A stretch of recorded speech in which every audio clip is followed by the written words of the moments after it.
The storm came without warning. Rethel had traveled across the barren plains of Keller 9 many times before, mapping valleys and scanning for resources. She was a scout of the Violin Union, trained to survive hostile worlds, to navigate treacherous terrain, to face predators and hostile weather alike. But this storm was something else.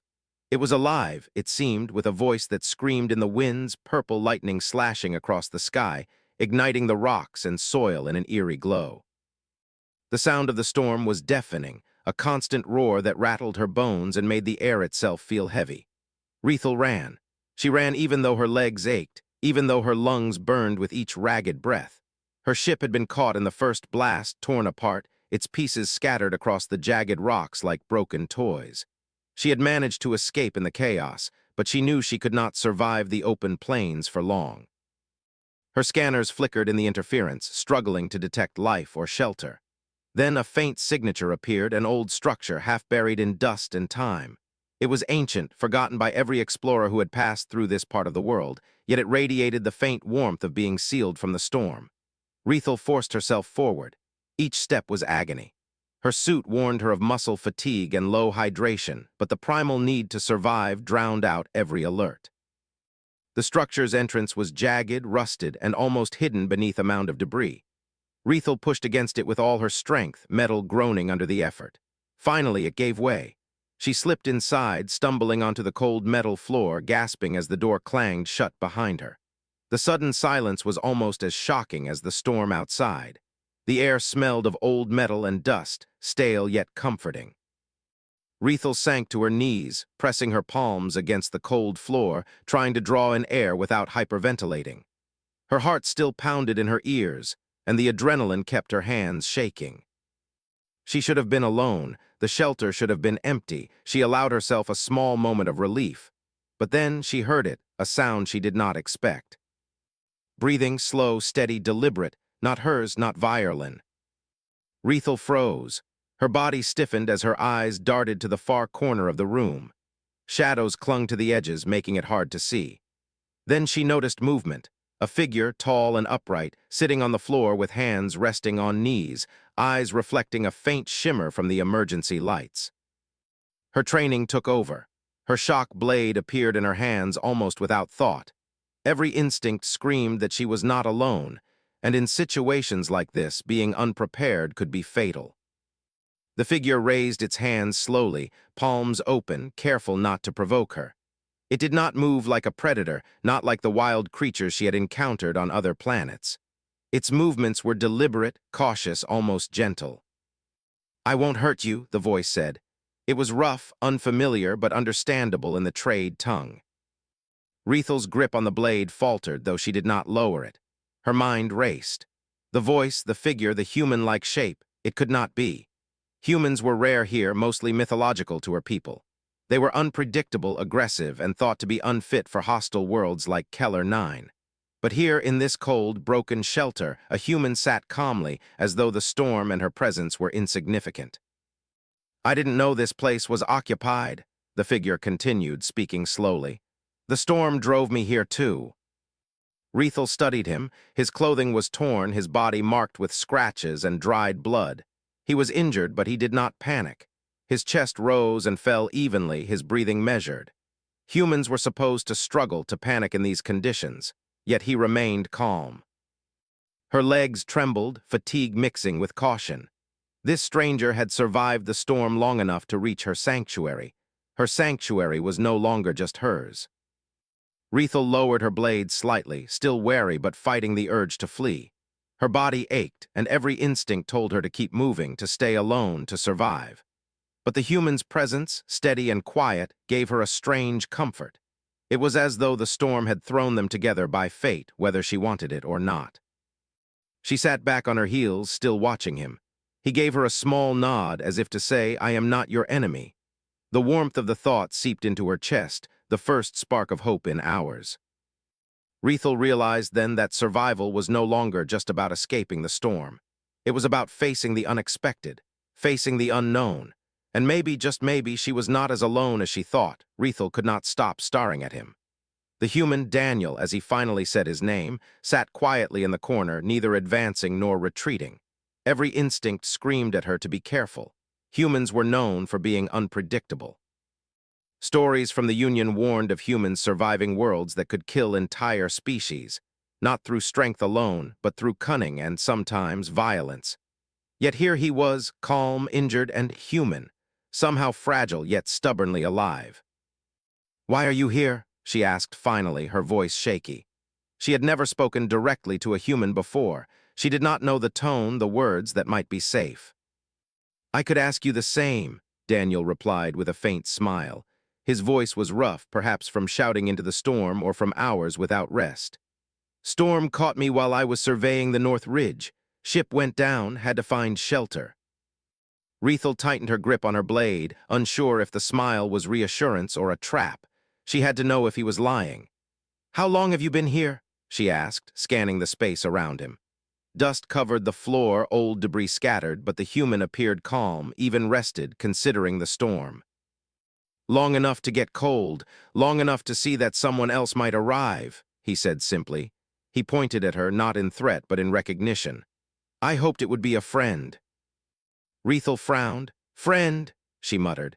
Among Violins, trust was earned over weeks, sometimes months. Humans, she had no experience with them. They were unpredictable. But in that moment, looking at him wrapped in torn fabric, his breathing steady and quiet, she realized the storm had already forced them together. Alone, neither of them could survive forever outside. Daniel shifted slightly, wincing. Rethel noticed the small cut on his arm, the dried blood, the way he suppressed a groan of pain. She could have ignored it, could have told herself it was not her concern. But the sight pricked at something she had not expected: sympathy. Even Violins, trained to suppress emotion, felt it when life was in danger. "Your arm, you're bleeding," she said almost automatically. The words shocked her. Humans often hid weakness, yet here she was, speaking concern without thinking. Daniel looked at her, surprised, but nodded. "Yeah, I patched it up the best I could, but it hurts." He shifted closer to the wall, careful not to move too abruptly. "You're shivering, you're cold." Rethel stiffened. The suit should have kept her warm. It had been damaged in the storm, but she was used to enduring discomfort. She did not need help. She did not need pity. Yet her body betrayed her. Her teeth chattered slightly, her limbs trembling. "I can give you a thermal blanket," Daniel said gently. He moved a small package toward her. His injury did not slow him down as he carefully offered it. "Use it. You'll feel better." Rethel hesitated. Suspicion warred with necessity. Her instincts screamed that she could not trust him. Every nerve told her humans were dangerous, that accepting help was dangerous. But her body needed warmth. Her muscles were stiff, and the storm had drained her strength more than she wanted to admit. Slowly, reluctantly, she unwrapped the blanket. As soon as it touched her, she felt the first real warmth she had experienced since the storm began. She wrapped it tightly around herself, and for a moment the fear in her chest softened. Daniel watched her silently. "You'll be okay," he said, not in command, but in quiet assurance. "We'll survive this, together maybe." "Together," Rethel repeated the word, tasting it. She had never shared survival with anyone outside her team before. Trust was earned, not given. Yet somehow the storm had erased time and rules. They were survivors, now forced to depend on each other. The room was dark, the storm still raging outside. But inside, a fragile warmth had grown, not from heat alone, but from the understanding that they were not completely alone. Rethel and Daniel sat in silence, watching the flicker of dying lights, sharing an unspoken agreement. Neither would harm the other, at least not today. Outside, the storm roared, but inside, a fragile truce formed. Two species, different, wary, and unprepared, were united by something older than politics or fear or duty: survival. For the first time since the storm began, Rethel allowed herself to breathe fully. She could not know what tomorrow would bring, but tonight she would survive. And she would not be alone. Night had fallen, though on Keller 9 the concept of night was strange under the storm's constant glare. The wind still rattled the metal walls, shaking dust from the ceiling. The storm seemed endless, relentless. Rethel and Daniel remained seated in the corner of the shelter, wrapped in the thermal blanket. Silence stretched between them, heavy and tense, but not hostile. Rethel noticed every detail. The human's breathing, the slight tremor in his hands as he adjusted his bandages, the careful way he did not move too quickly. He was cautious but not afraid of her. That thought unsettled her more than she would admit. Violins feared humans, taught to assume danger in every action, every smile, every pause. Yet this one, injured and exhausted, trusted her, or at least chose not to see her as a threat. Daniel finally broke the silence. "I was part of a survey team," he said softly, his voice almost a whisper against the storm.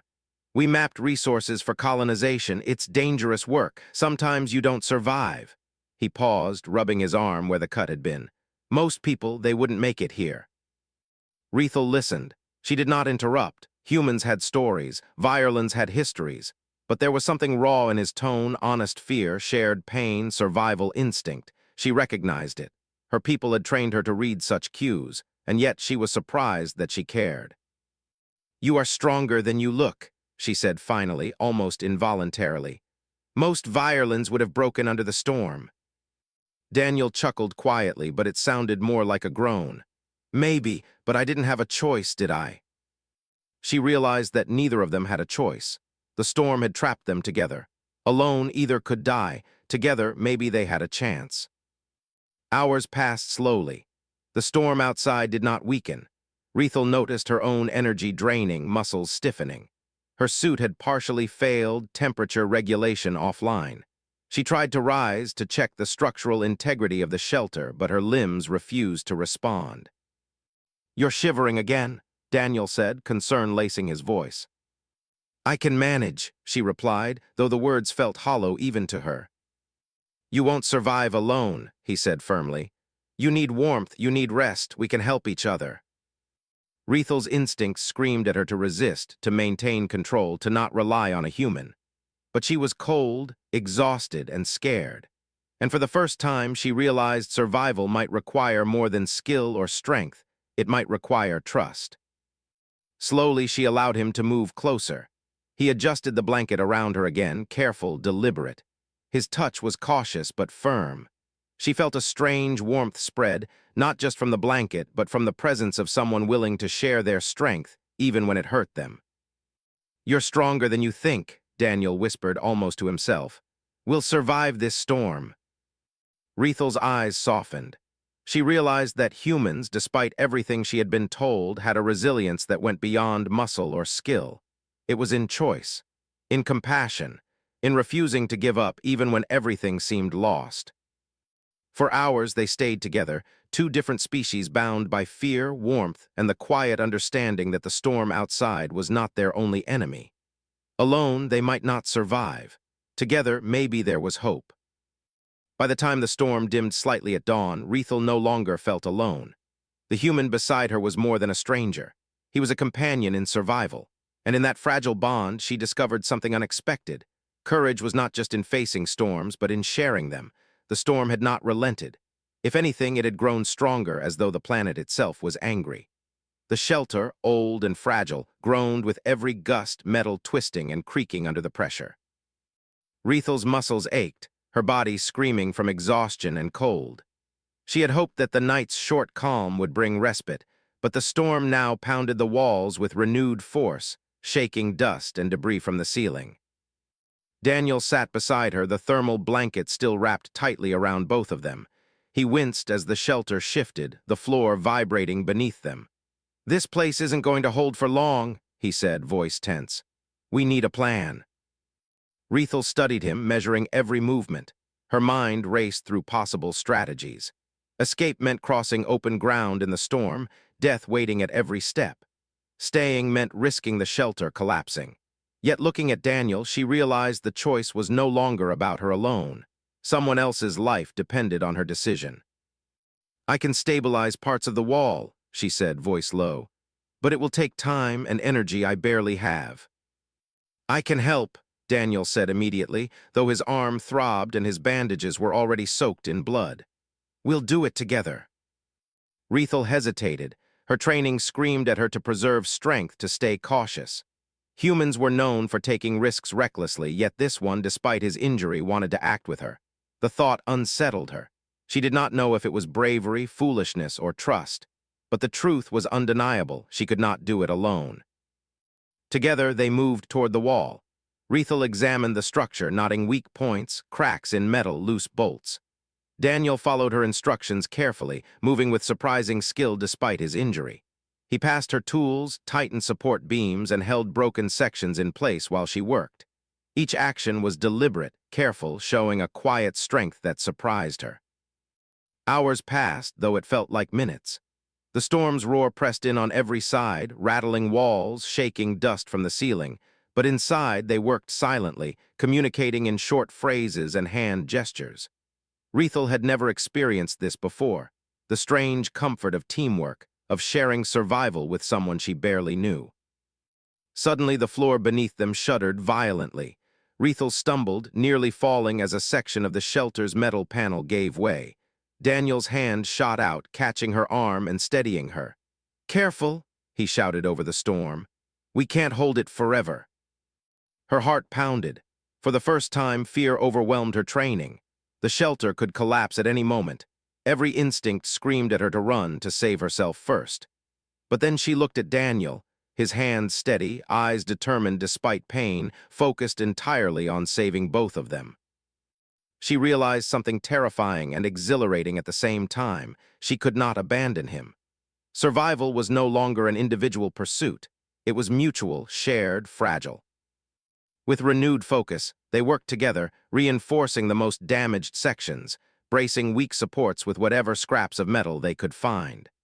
The storm battered the walls, forcing them to cling to the structure to avoid being thrown off balance.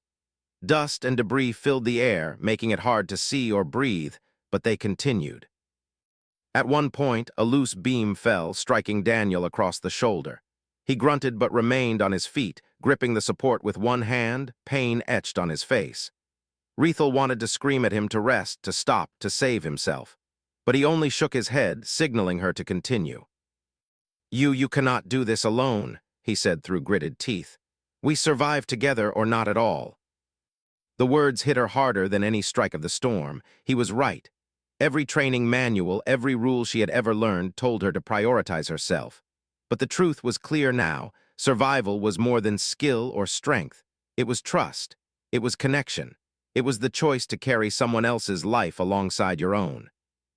Finally, after what felt like an eternity, the walls stabilized.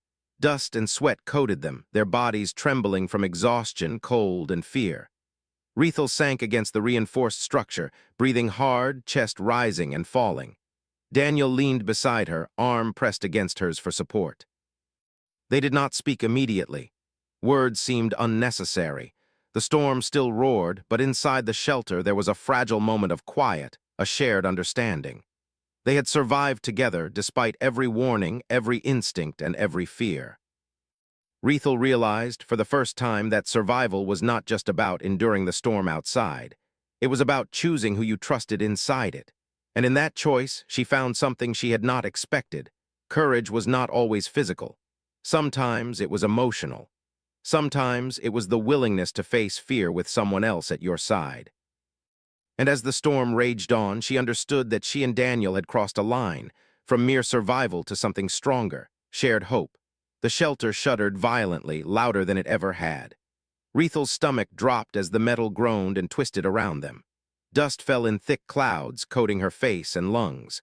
The storm outside was relentless, but the danger inside had become immediate, deadly. "Rethel, hold on," Daniel shouted, gripping her arm. A section of the floor had cracked under the relentless pressure, jagged edges splitting apart like paper. The ground beneath them was giving way. She tried to move backward, but her legs faltered, muscles too weak from cold and exhaustion. Panic surged, sharp and primal, clawing at her chest. Survival instincts screamed at her to run, to protect herself first, yet instinct alone would not save her now. She had to trust Daniel, and he had to trust her. Daniel lunged forward, throwing one arm around her waist and the other bracing against the collapsing floor. With a mighty effort, he pulled her back from the jagged edge. Rethel gasped, gripping his arm as the floor shifted again. Metal splintered beneath their feet, and a loud crack reverberated through the shelter, making them stumble against each other. "Keep moving," Daniel shouted, his voice raw with effort. "We can't stay here." They scrambled through the debris, dust filling their throats, the storm's roar mingling with the sounds of collapsing metal. Rethel's suit was failing entirely now, warmth gone, energy systems offline. She leaned heavily on Daniel, who bore most of their weight despite his injured arm.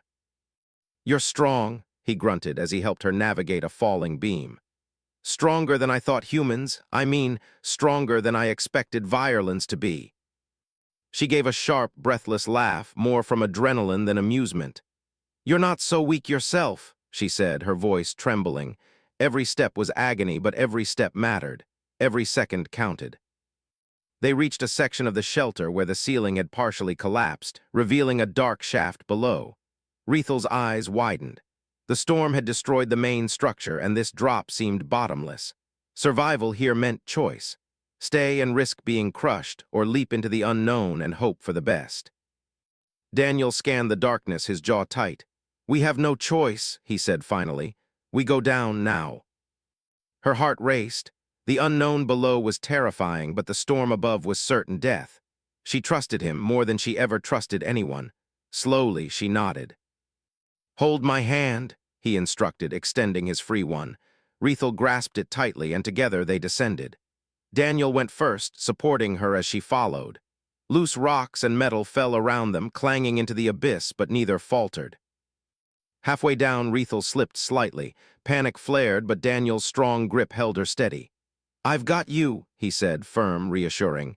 "We survive together." The tunnels below were dark and cold, but solid.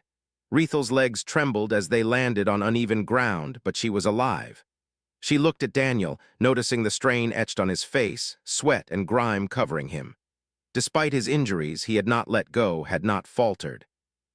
"Are you okay?" she asked, voice barely a whisper. "I'm fine," he said, though she could see the pain. "You're okay, right?" She nodded, finally allowing herself to sink to the ground, exhausted, body trembling. Her limbs ached, her suit failed completely, and her chest burned with adrenaline and relief. The storm above raged, but below in the shelter's ruins they had survived. Together. For the first time, Rethel realized something profound. Humans were not merely resilient. They were willing to make impossible choices, to risk themselves for others, not for duty, not for orders, but because it was the right thing to do. And here in this dark, ruined shelter on a hostile planet, she understood something else about herself. She could do the same. Daniel looked at her, exhaustion in his eyes, but also quiet pride. "We made it," he said simply. "We're alive." "Yes," Rethel agreed, her voice steady despite the trembling of her body. "Because we didn't give up, because we stayed together." The reality of their survival settled over them like a fragile blanket. Neither species alone could have endured the storm, but together they had survived the impossible. And in that moment, Rethel felt something she had not expected. A deep, unspoken connection, forged in fear, danger, and trust. Outside, the storm continued, indifferent and cruel. Inside, two strangers, a violin and a human, had faced death and emerged alive. In that fragile victory, Rethel realized that survival was not just about skill, strength, or training. It was about courage, trust, and the choice to carry someone else's life alongside your own. She looked at Daniel, who returned her gaze with a small, weary smile. The storm had tested them, broken the shelter, and pushed them to the edge. But it had also revealed something stronger than fear. The power of shared hope, and the bond that forms when two beings refuse to let each other die alone. And in that moment, amidst dust, rubble, and thunderous winds, Rethel understood that the hardest choice, the choice to trust, to care, and to fight together, was also the one that would define her survival, and perhaps the beginning of something far greater. The tunnels below the ruined shelter were dark, damp, and filled with the echoes of the storm above. Rethel's muscles screamed from exhaustion, but adrenaline kept her moving. Daniel, despite his injured arm, led the way, carefully testing each step on the uneven ground. Every sound made her heart jump, the distant crash of falling rock, the hum of the storm vibrating through the walls, the whisper of dust sliding down the shafts. "We need to find a way out," Daniel said, voice low but urgent. "Or at least a place where we can signal for help." Rethel nodded, her vision blurred from fatigue.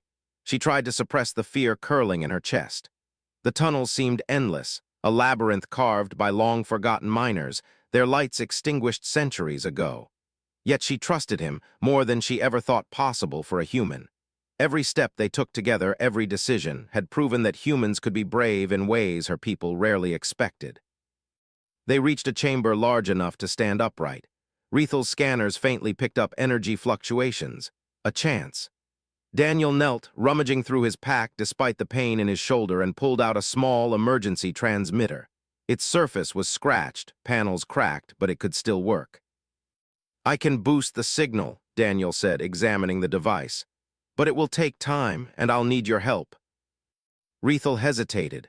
Her training warned her. Humans were unpredictable, and working together meant exposing herself to risk. But there was no other option. Slowly, she knelt beside him, offering support as he adjusted the wiring, connected fragments of metal, and fashioned a makeshift antenna from debris. "Careful," she said, keeping her voice calm. "If the signal fails, we'll have nothing, no rescue, no chance." Daniel glanced at her, a faint smile crossing his dusty, blood-streaked face. "We'll make it work. We've survived worse, haven't we?" She allowed herself a small nod. He was right. They had survived storms, collapsing shelters, and impossible odds. Together they had endured. Minutes stretched into hours. Sweat dripped from Rethal's brow as she helped hold components steady. Daniel's hands shook, fatigue and pain making precise movements difficult. Yet he did not complain, did not falter. She realized then that human resilience was not just about strength. It was about willpower, determination, and refusing to give up even when every instinct screamed to stop. Finally, Daniel activated the transmitter. A weak signal flickered, then strengthened as Rethel assisted, connecting her suit's emergency output to the device. Light blinked on the panel, a small, fragile beacon of hope. "It's working," Daniel whispered, relief audible in his voice. Rethel's chest tightened. For the first time in what felt like forever, she allowed herself to breathe without panic. "We're not alone anymore," she said softly. But relief was short-lived. The tunnel shuddered violently again. A section of the ceiling above them cracked, sending dust and small rocks raining down. Rethel yelped, instinctively shielding Daniel with her body as a heavy shard fell near him.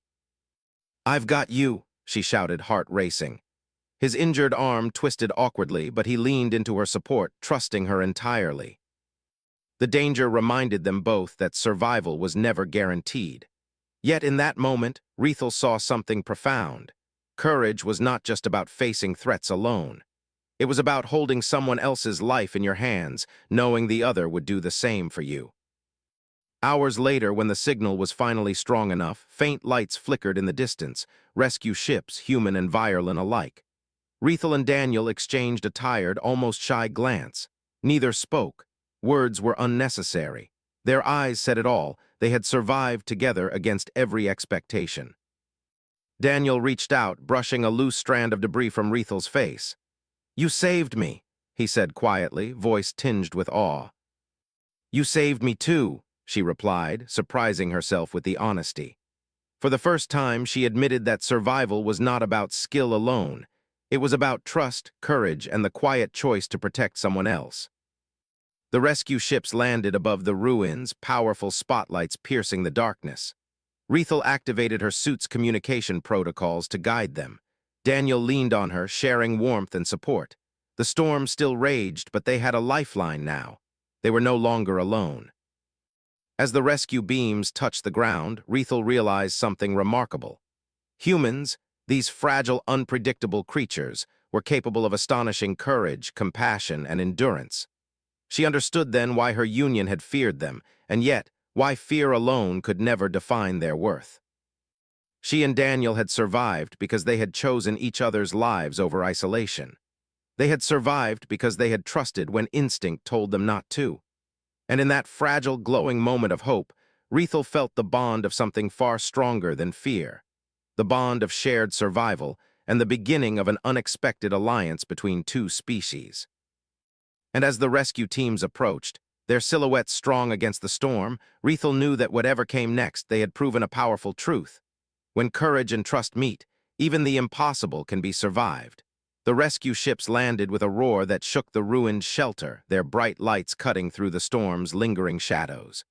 Rethel and Daniel stumbled into the open air, the wet wind whipping their hair and clothes. The storm had not fully relented, But the danger that had pressed on them so relentlessly had passed, at least for now. Rethel looked around at the human and violin rescue teams working together, sharing equipment, hoisting injured survivors, and securing the remaining structure. She realized something profound. Despite centuries of separation and mistrust, different species could act in harmony when lives depended on it. The humans were careful, patient, and meticulous, yet fearless. The violins moved with precision and discipline, yet flexible in thought. Together, they created something stronger than either could alone. Daniel leaned on her, his bandaged arm still throbbing, but his face lit with exhaustion and relief. "We made it," he said, a tired smile tugging at the corners of his lips. I didn't think I'd see another sunrise on Keller 9. "You survived because you chose to act," Rethel replied softly, her eyes scanning the rescue teams. "Not because of luck, not because of chance. You survived because you chose courage." Daniel looked at her, a flicker of awe in his eyes. "I could say the same about you," he murmured. "You didn't abandon me, you didn't hesitate, you fought through pain and fear to keep us alive."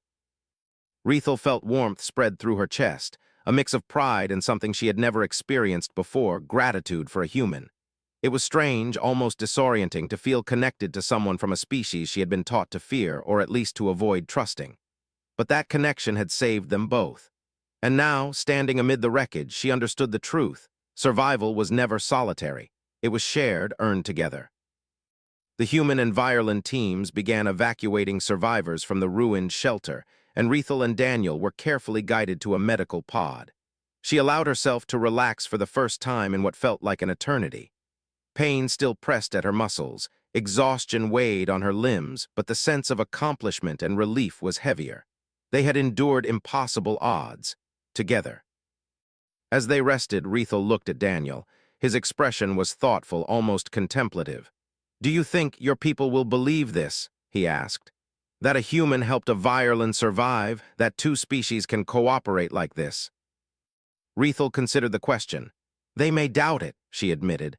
"They may even resist it, but it is true. You chose to help, I chose to trust, and that truth is stronger than fear or doubt."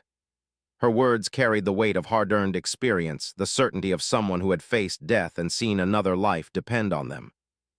Daniel smiled faintly. "Then maybe our story, maybe it can mean something, a reason for humans and violins to see each other differently." "Yes," she said, "not because of treaties or rules or orders, but because courage, kindness, and choice cannot be denied. They survive storms, break shelters, and cross species without weapons or politics, only by acting as we did." When the storm finally fully abated, the sun's pale light broke through the lingering clouds. Rethel and Daniel were escorted to the ships, ready to return to their respective worlds. She looked back at the ruined shelter one last time. It had been a tomb and a sanctuary, a place of fear and courage, of danger and hope, and it had changed her. Forever.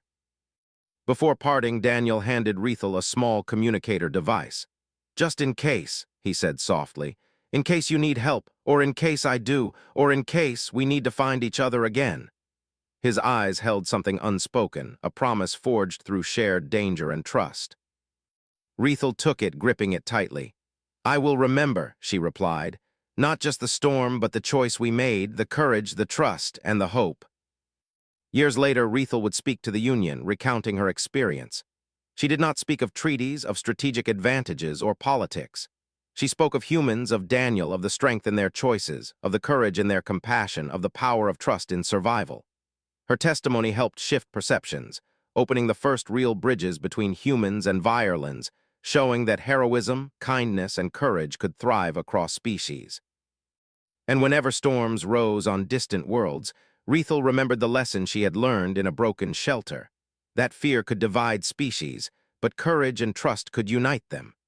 That survival was never just about skill or strength. It was about choosing to carry someone else's life alongside your own. And in that choice, she had found the most powerful truth of all. Humanity, its courage, its compassion, its stubborn will to survive, was something to admire, something to learn from, and something that could change the universe.